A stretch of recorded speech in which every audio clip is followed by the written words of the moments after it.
یہ عجیب و غریب خصوصیات کے اللہ تبارک و تعالی نے ایام بنائے ہیں اور ان کو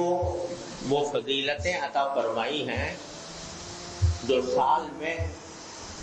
کسی اور مہینے میں وہ فضیلتیں نہیں.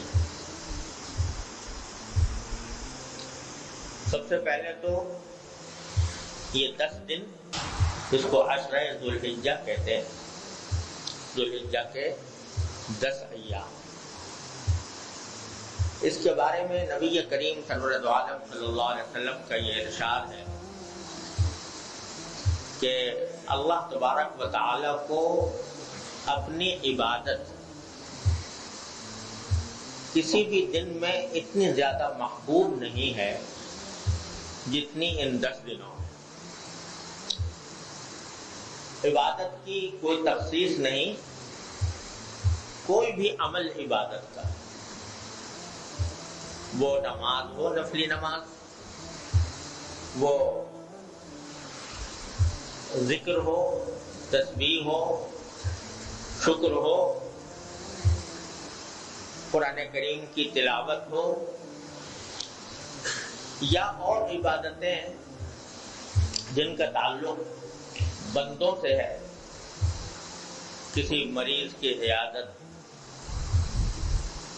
کسی مریض کی بیمار پرسی، صدقہ خیرات، کسی کی مدد کر دینا، کسی ایسے شخص کو جو کسی پریشانی میں مبتلا ہے اس کی پریشانی دور کرنے کی کوئی تدبیر کر دینا، یہ سب عبادتیں. اور ان دنوں میں 10 ایام میں اللہ تبارک و تعالی نے یہ فضیلت رکھی ہے کہ جتنا محبوب اللہ تعالیٰ کو ان دنوں میں اپنی عبادت ہے، کسی اور دن میں اتنی عبادت محبوب نہیں. تو ایک خصوصیت تو اس عشرے کی یہ ہے. دوسری خصوصیت ان ایام کی یہ ہے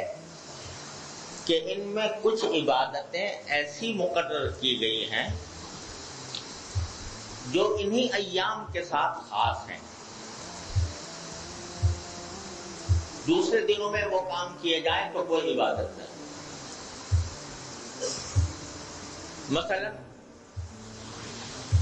ایک بات جو ان ایام کے ساتھ مخصوص کی گئی ہے وہ یہ کہ ایک دن کا روزہ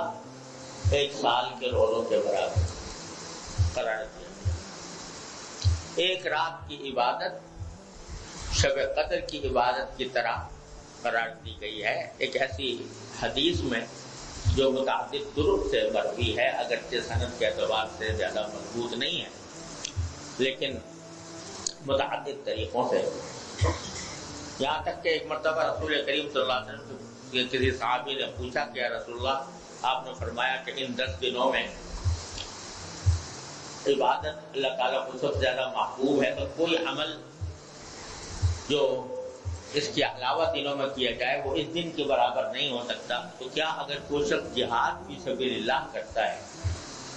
اللہ کے راستے میں جہاد کرتا ہے، تو کیا وہ بھی